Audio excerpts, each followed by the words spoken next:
os alicerces da história. É muito bom ter você aqui. Mais uma aula especial, aquele nosso mini simulado. Já fizemos 2, esse é o terceiro. Sempre estou trazendo aqui questões anteriores de vestibulares ou concursos militares.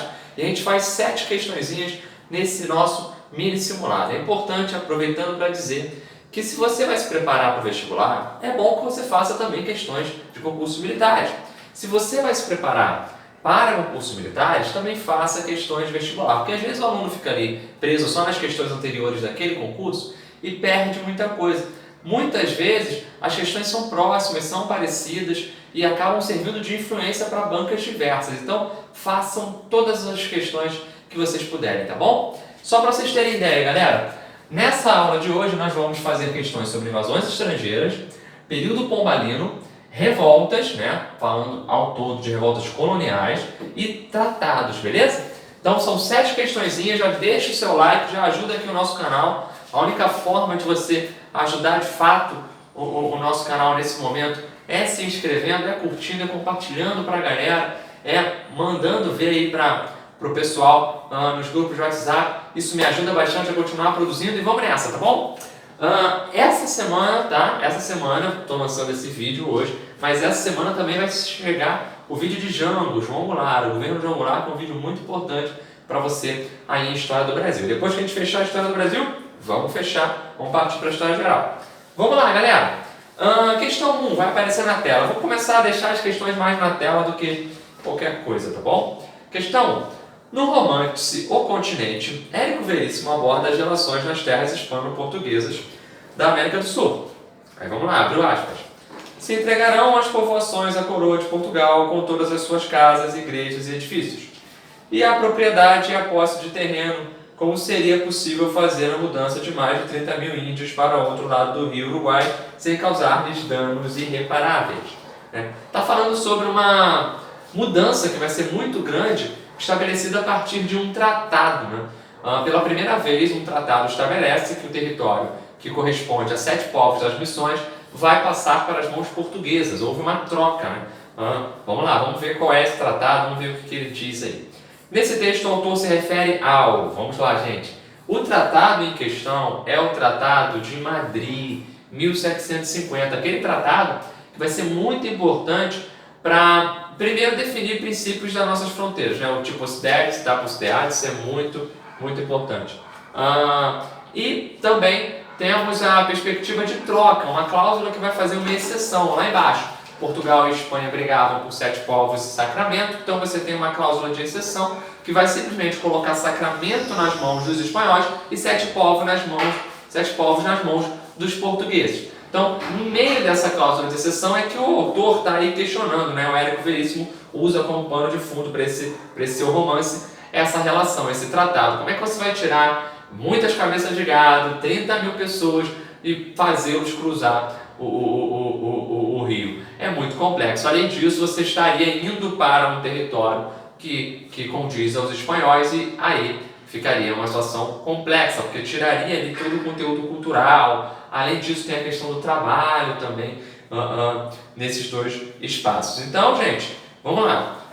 No texto, o autor se refere a 01, Tratado de Madrid, que entregava a colônia de Sacramento para a Espanha e passava a região dos 7 povos para Portugal. Perfeito. Essa está certa. No final, ele quer a soma das corretas. 2. Tratado de Madrid, que praticamente anulou o Tratado de Tordesilhas ao se fundamentar no princípio de Utipos-Dedes. Sim, gente, a base final para o Tratado de Tordesilhas é o Tratado de Madrid, que vai ser estabelecido em 1750, porque a partir desse princípio, Portugal e Espanha entram em concordância para a delimitação de suas fronteiras a partir de um princípio chamado Utipos-Dedes e Itapos-Deades. A terra vai ser de quem de fato ocupou, quem de fato tomou posse dela. 4. Então 1 e 2 estão certas. 04. O Tratado de Utrecht, em 1715, determinava que a Espanha deveria reconhecer a posse portuguesa sobre a colônia de Sacramento e que transferia para o domínio espanhol os vários territórios da Amazônia. Gente, Tratado de Utrecht. O Tratado de Utrecht 1, de 1713, França e Portugal, pela questão do Amapá. 1715 tem o Tratado de Utrecht 2, aí sim, entre Portugal e Espanha. Só que esse tratado de 1715 dá para a Espanha 7 povos e em troca Portugal fica com Sacramento, garantido, tá? Não dá esse território da Amazônia para os espanhóis, então não pode ser o 04, vamos para o 08. O Tratado de Santo Ildefonso, tá certo a data, perfeito, 1777, Sacramento e Sete Povos para as mãos dos espanhóis, Portugal garante seu domínio na ilha de Santa Catarina, tá? Que ratificou o Tratado de Madrid cedendo... Não. Então tá tudo errado, 08 tá errado, vamos tirar. Até agora só 01 e 02 certas. 16. O Tratado de Tordesilhas, 1494, que dividia as terras da América entre Portugal e Espanha, cabendo a Portugal a maior faixa desse território. Não, Portugal fica com a menor faixa, fica com uma pequena tripa ali no litoral, e ali começa de fato a nossa colonização, né? Gente, o único que está certo aí é a afirmação 1 e a afirmação 2, a soma da 3, gabarito letra D de delta, de dado, valeu? Tamo junto? Foi a questão 1 aí. Vamos lá, galera, a questão 2 aqui, a questão fala sobre Pombal, né? 2. Entre as mudanças operadas no Brasil pela intervenção do Marquês de Pombal estão o... Gente, Marquês de Pombal, né? O Marquês de Pombal é o primeiro-ministro do rei Dom José, conde de Oeiras, enfim. Depois ele vira Marquês de Pombal. Ele vai ter como liderança no cargo em Portugal por 27 anos, entre 1750 e 1777, e vai fazer importantes reformas que atingem a colônia, que são diretamente direcionadas para a gente, para o Brasil, que é a maior colônia de Portugal nesse aspecto. Então, o que a gente vai ver? Um contexto de crise internacional do antigo sistema colonial. Claro, Portugal e Espanha começam a sentir o impacto da não produção de manufaturas e começam a se sentir mais dependentes de outros países. Um exemplo disso tudo é a aproximação que Portugal faz já no início do século XVIII com a Inglaterra. A Inglaterra que entra depois na Revolução Industrial e começa a inundar o mercado português com muitos produtos. A ideia de Pombal é modernizar a metrópole e dessa forma ele acaba vendo a colônia como uma salvação e um entrave ao mesmo tempo. Por que um entrave? Porque um problema ao mesmo tempo. Porque muitas vezes a colônia exigia coisas da metrópole que ela mesma poderia ter, poderia resolver situações. Então a ideia do Pombal é explorar a colônia ao máximo sem dar a ela mais tanta atenção no que diz respeito, por exemplo, a serviços, a produtos. Então vamos tentar entender o que ele faz. Por exemplo, ele libera a manufatura, ele permite manufatura. Perceba, permitir manufatura não é a mesma coisa que liberar e incentivar. Quer dizer, não é a mesma coisa que incentivar a manufatura. Ele está permitindo que as manufaturas sejam feitas. Ao mesmo tempo, ele não quer transformar a colônia numa potência manufatureira, não quer que a colônia faça, a colônia agora vai só produzir manufatura. Não. O que ele quer é reduzir digamos, a participação da metrópole, os custos da metrópole, em relação a produtos que a colônia precise e que ela mesma poderia aqui desenvolver. Então, em vez, por exemplo, do Brasil, ele pedir alguma coisa para a metrópole, ele poderia aqui mesmo já fazer, e aí a metrópole tem menos uma coisa para se preocupar. Não é à toa, em 1785, vem o Alvará de 1785, que é bem autêntico, né? Qual é o seu nome? Alvará de 1785, é isso. Liberdade industrial foi bloqueada. Proíbe-se a liberdade manufatureira. A gente fala industrial, mas manufatureira.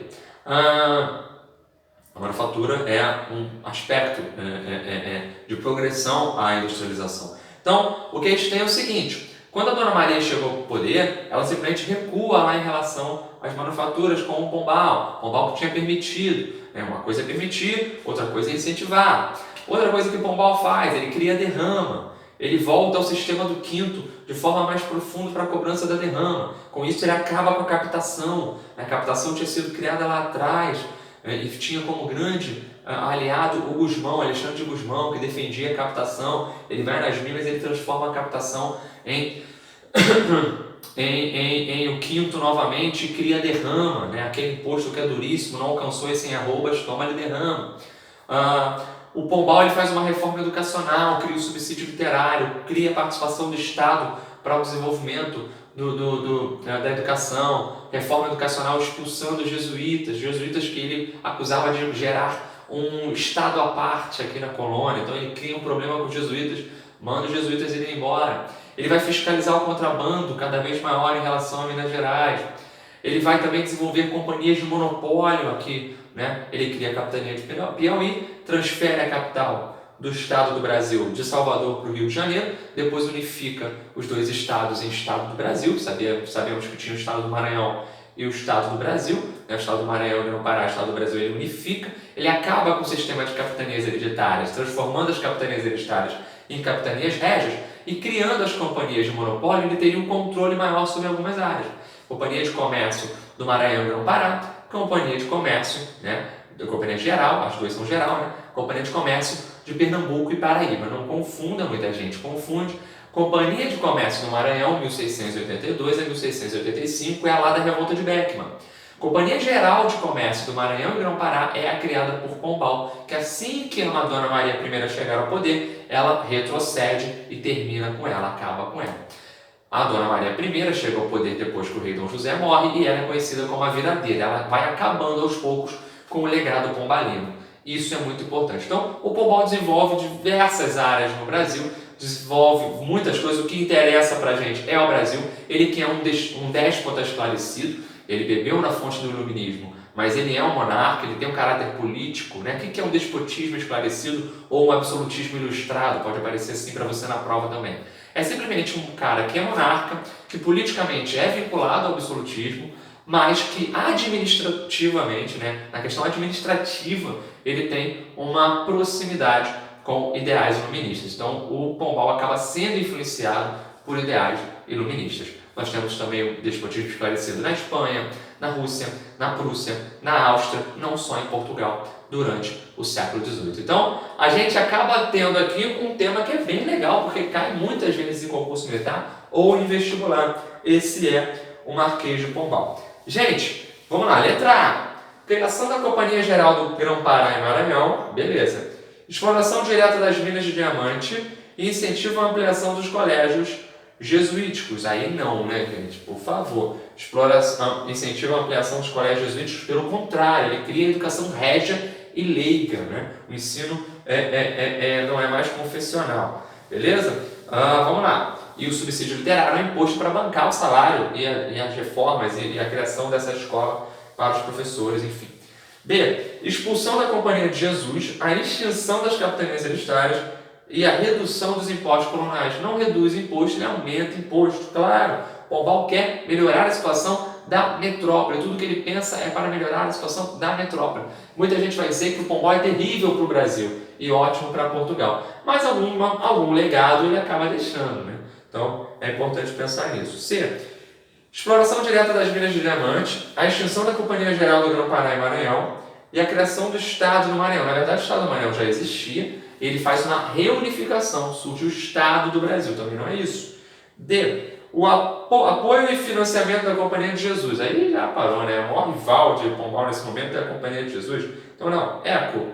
Só pode ser ECO, vamos conferir. Incentiva as instalações manufatureiras na colônia, verdade, tá? Manufaturas, expulsão da Companhia de Jesus e criação da Companhia Geral de Comércio do Grão-Pará e Maranhão. Fechou. Tranquilo? Letra E, tá perfeito, tá direta, é Pombal. Valeu? Vamos lá, galera, questão 3 aqui agora, falando sobre as invasões holandesas. São invasões estrangeiras no Brasil a partir ali de 1624. Tá? Nós tivemos os franceses invadindo a gente antes, na metade do século XVI e depois no início do século XVII. Mas ali, a partir de 1624, nós temos um primeiro ataque holandês na Bahia, em Salvador, e depois em 1630 um segundo ataque holandês lá em Pernambuco. Lembrando que a Holanda, ela, apesar de consolidar a presença e estabelecer colonização no Brasil, o projeto principal da Holanda era retomar o controle sobre o comércio açucareiro que ela tanto tinha investido e lucrado e que tinha sido impedido de acessar a partir do embargo espanhol. Então, a gente já sabe, 1621, né, temos o embargo espanhol. Safo, tranquilo, que é o embargo espanhol. Fechamento dos portos aos holandeses. É quando a Espanha, em meio à União Ibérica, a Espanha estava em guerra com os holandeses, a Guerra dos 80 anos, uma guerra onde a Holanda... Quando a gente fala Holanda, a gente está falando dos Países Baixos em geral, né? Dessas províncias ali. Elas estão tentando se separar da Espanha, uma luta muito grande, a gente vai chamar de Guerra dos 80 anos, tem uma trégua, a trégua dos 12 anos. Depois da trégua dos 12 anos, em 1621, a Espanha faz um embargo espanhol aos holandeses. Então, os holandeses são impedidos de participar do comércio do açúcar. Eles não deixam barato, eles criam a WIC, né? Essa companhia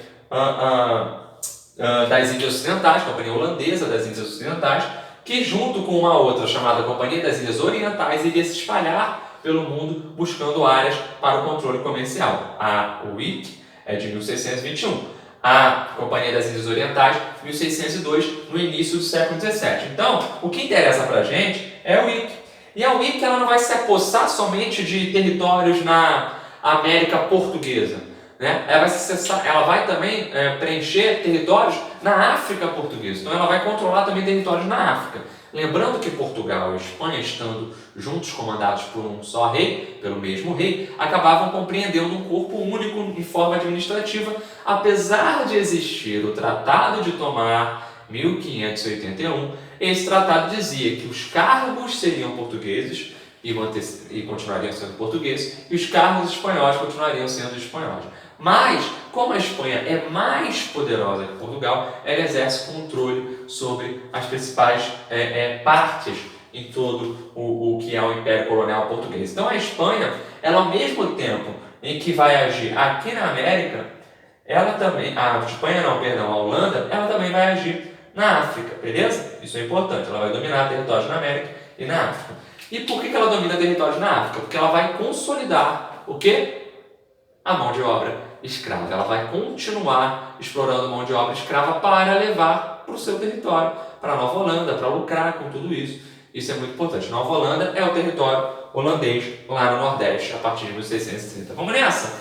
Gente, então o que é? A conquista holandesa no Nordeste do Brasil no século XVII e em pontos da costa atlântica da África, olha aí, no mesmo período indica, vamos lá, o caráter agrário-mercantil e escravista da economia colonial holandesa, semelhante a que se verificava no Brasil português. Então parou. Interessante isso, está dizendo que a Espanha, a Holanda, tem a mesma caracterização no que diz respeito à exploração econômica, né? É agrária e é mercantil e escravista.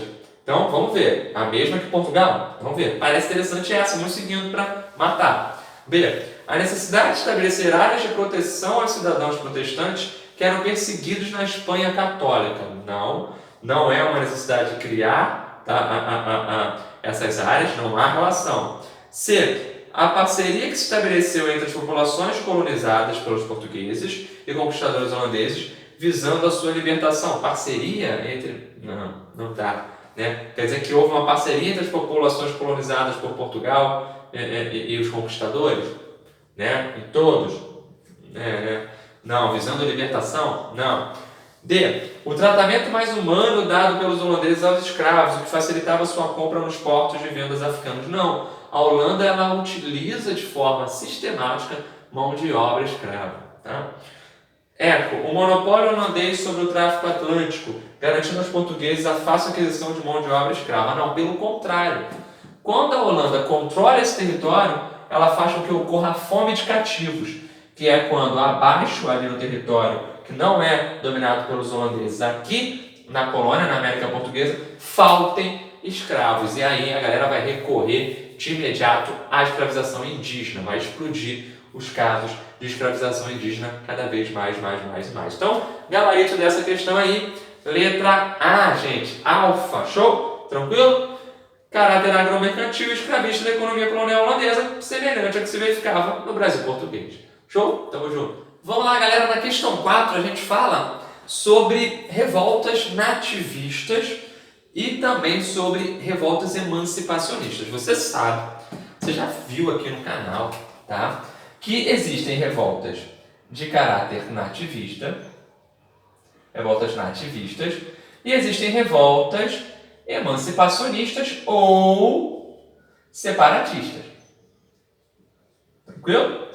Revoltas nativistas, emancipacionistas. Essas revoltas, elas são, sem dúvida, são revoltas o quê? Coloniais, tá bom? Se juntam a elas resistências escravas, se juntam a elas revoltas indígenas, todas elas estão acontecendo durante o período colonial. Passou o período colonial, continuam as revoltas. Não quer dizer que parou, o Brasil ficou independente, acabou a revolta, não. Só que aí as revoltas, elas vão continuar tendo, na maioria das vezes, caráter separatista, né? Explode, por exemplo, Confederação do Equador, tem as revoltas regenciais, depois tem a Revolução Praieira, enfim, tem as revoltas da Primeira República, tá? Enfim. O que acontece é que aqui especificamente nós falamos das coloniais. Então as coloniais, elas são nativistas ou emancipacionistas, tirando, como eu falei, nesse caso aqui, resistência escrava e revoltas indígenas, que tem um vídeo aqui no canal também falando sobre as revoltas indígenas. Então, o que a questão quer saber? Ela quer o certo com C ou I de incorreto, né? Correto ou incorreto, para você aí matar as questões. Então vamos lá. Gente, vamos lá, ali é a primeirinha. A revolta de Beckman no Maranhão pode ser considerada a primeira rebelião de cunho social, pois com o apoio dos jesuítas uniu brancos, indígenas e escravos negros contra a dominação lusitana. Não, a revolta de Beckman, 1684 a 1685, foi especificamente contra a Companhia de Comércio do Maranhão, que foi criada 2 anos antes, em 1682. Essa Companhia de Comércio do Maranhão tinha um controle, um monopólio, não cumpria com o que tinha sido prometido. Há um conflito também entre proprietários de terra e senhores de engenho, como por exemplo os irmãos Beckman, Manuel e Thomas Beckman, além disso outros, como Jorge de Sampaio, em relação aos jesuítas, ou seja, não há uma união entre revoltosos, entre a família Beckman e os jesuítas. Ao contrário, eles querem inclusive expulsar os jesuítas da região. Então, num dos momentos que o governador não está pela área, eles tomam a região ali do Maranhão, e isso vai fazer com que a revolta ganhe uma força muito grande. Sem dúvida, a revolta que mais teve impacto em relação à crítica para a Companhia de Comércio foi a revolta de Beckman, por isso que ela ficou tão famosa. Não é à toa, em 1685, a Companhia de Comércio é extinta, ela é dissolvida. Lembrando que Manuel Beckman enforcado, Jorge de Sampaio enforcado, Thomas Beckman preso e depois some do mapa. Então, gente, o que é importante nisso tudo é que a 1 está incorreta, é I de incorreto. Então vamos lá.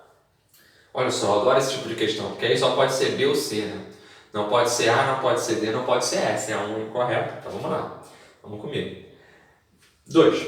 A Guerra dos Emboabas, em Minas Gerais, foi precursora dos ideais da Inconfidência Mineira, pois sua liderança tentava unir mineradores paulistas e portugueses na luta contra a exploração aurífera pela metrópole. Aí não, gente, Guerra dos Emboabas, forasteiros, Manuel Nunes Viana, esses emboabas são apelidados de forma pejorativa pelos bandeirantes paulistas que tinham descoberto as minas e queriam a exclusividade delas. Então é uma guerra, uma espécie de guerra civil entre bandeirantes paulistas que querem a exclusividade sobre as minas porque são os descobridores delas, e do outro lado nós temos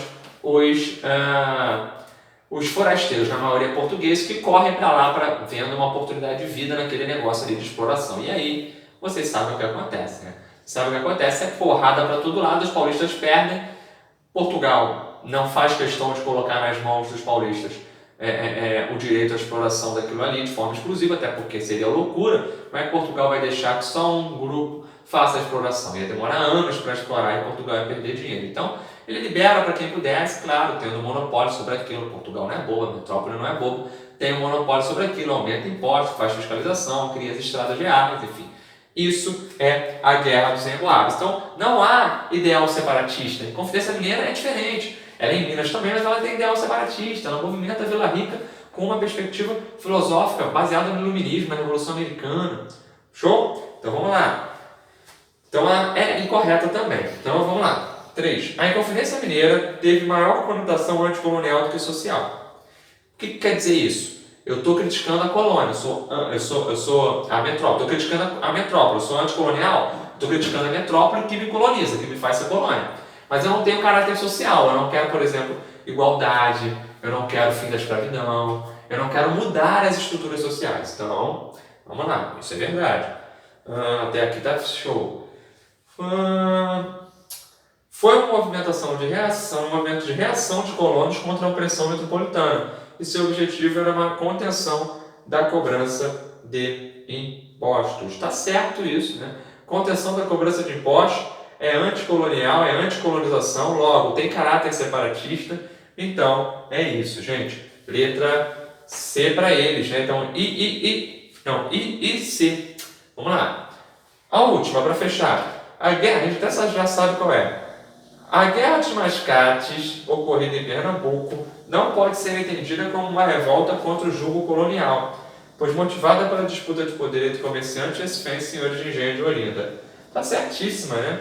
Claro, de um lado Olinda, do outro Recife, de um lado senhores de engenho brasileiros de Olinda, endividados, com pouco poder político a partir do momento em que Recife vira vila, Recife crescendo comercialmente, crescendo com os mascates, que são portugueses, né? Os antigos caixeiros viajantes, e aí acontece, de fato, a grande disputa entre esses dois lados.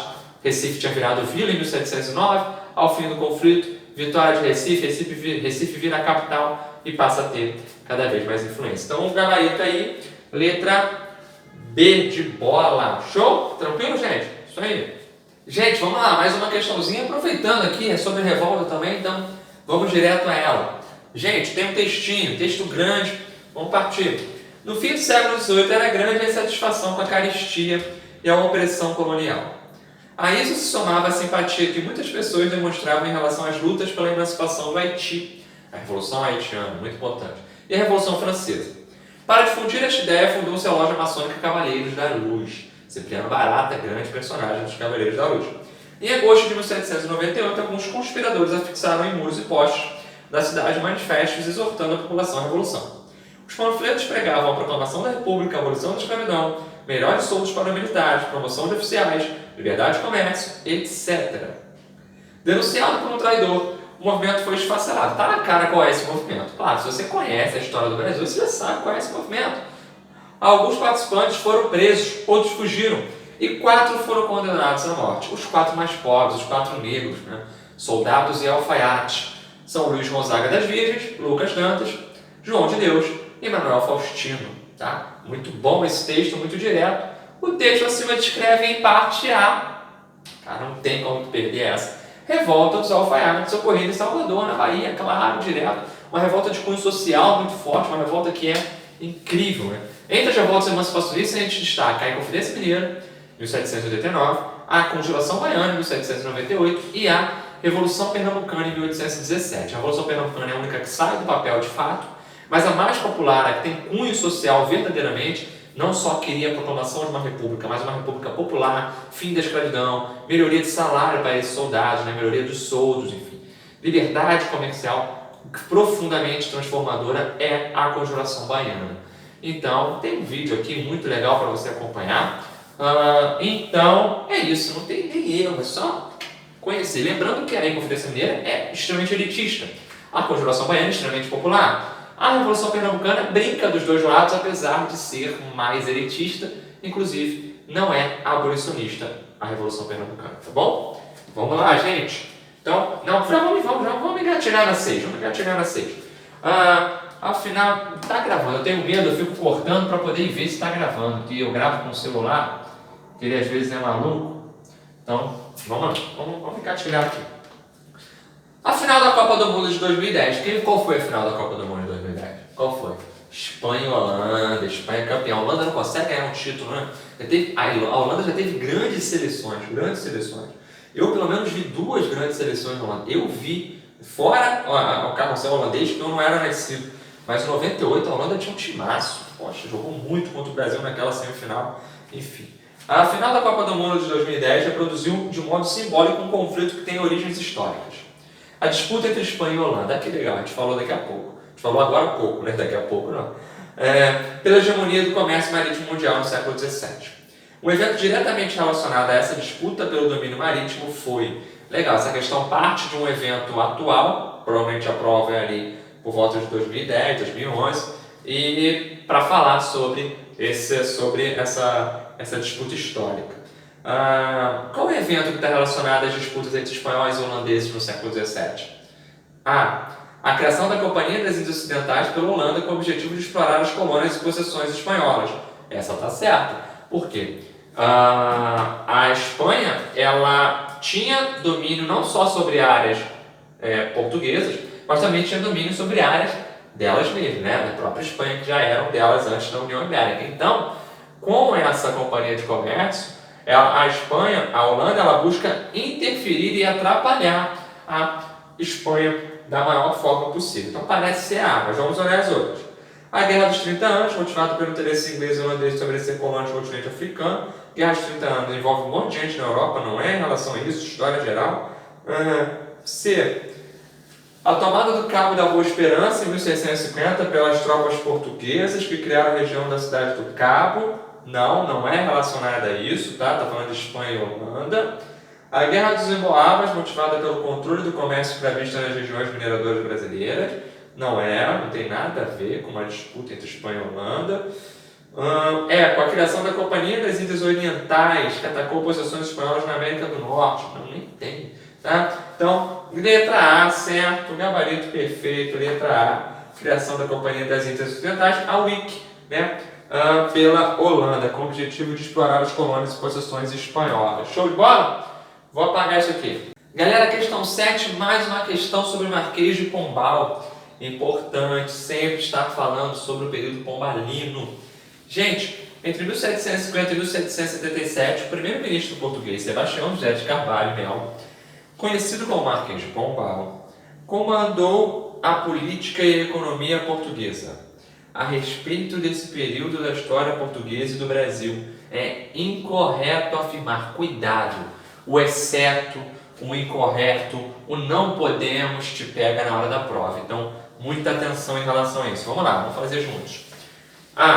O período pombalino pode ser caracterizado como despotismo esclarecido, visto que foi marcado por medidas modernizantes, mas também manteve a centralização e fortalecimento do poder real. Sim, ela quer a incorreta, então essa está certíssima. Gente, lembre, centralização é uma marca fundamental de Pombal, controle sobre a colônia. B. Pombal adotou práticas típicas do mercantilismo, visando fortalecer os comerciantes portugueses para que pudessem competir com os ingleses e também combater contrabandistas. Sim, mas cuidado, eu não posso dizer, por exemplo, que Portugal nesse momento chegou a incomodar a Inglaterra ou a romper com a Inglaterra. Não, Portugal é um grande parceiro da Inglaterra. Mas Portugal, por Pombal buscar um tom mais modernizante em seu governo, ele acabava buscando uma, digamos, não necessidade básica em relação aos ingleses. Ele queria fazer com que Portugal fosse mais independente em relação aos interesses ingleses. Então, certo também é B. Vamos atrás da incorreta. C. A transferência da capital do Brasil de Salvador para o Rio de Janeiro foi motivada pela crescente importância da região mineradora no Sudeste. Legal, certíssimo isso. Mas vem para cá para o pulo do gato maneiro. Vou fazer um mapa do Brasil. Já viu desenhando, não? Já viu desenhando? Eu fiz cursos internacionais de desenho. Esse é o Brasil. Caraca, é igualzinho o Brasil. Presta atenção. A gente está falando em 1763, que é essa transferência, né? Transferência da capital de Salvador para o Rio de Janeiro. Então, Salvador está aqui mais ou menos, Rio de Janeiro está aqui mais ou menos, de onde vos falo. Então, aqui está o Rio, aqui está Salvador, nossa antiga capital. Tranquilo? Beleza. Região mineradora, aqui. Show de bola? Região mineradora. Estou marcando a região mineradora. Ela avança, tem os diamantes, vai até a região central do Brasil. Bacana, show de bola. Criação das rotas, né? O caminho velho e o caminho novo, as rotas do caminho real. Show de bola. Então, a transferência da capital de Salvador para o Rio de Janeiro, em 1763, é basicamente por conta da mineração. Mas se você for um aluno um pouco mais, digamos, atento, você vai conseguir perceber que por volta do fim do século XVII e até ali o fim do século XVIII, está rolando uma série, que só vai ser resolvido de fato no início do século XIX, em 1801, está rolando uma série de conflitos entre espanhóis e portugueses aqui nessa região sul. Você percebe? Lembra disso? Tem os tratados, a gente falou aqui nesse nosso videozinho.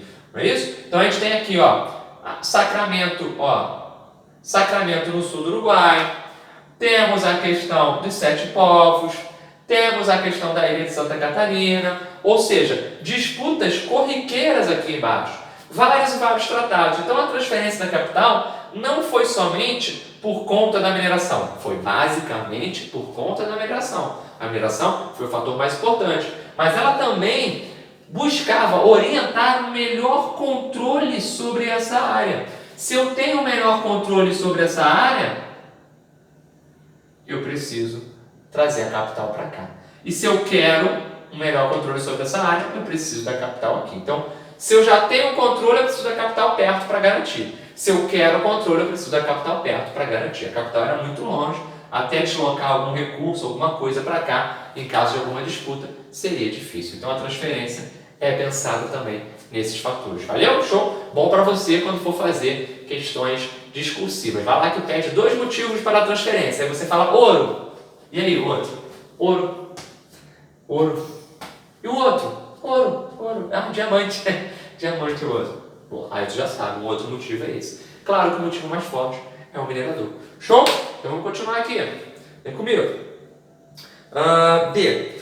A expulsão dos jesuítas de Portugal e dos domínios portugueses, inclusive do Brasil, visava centralizar a administração e redefinir o projeto educacional. Exato. Nosso projeto educacional é redimensionado, é reorientado e Portugal controla, através das escolas régias, né, a ação, né, o ensino leigo, enfim. Show de bola, tá certo? Isso só pode ser época. Vamos ver?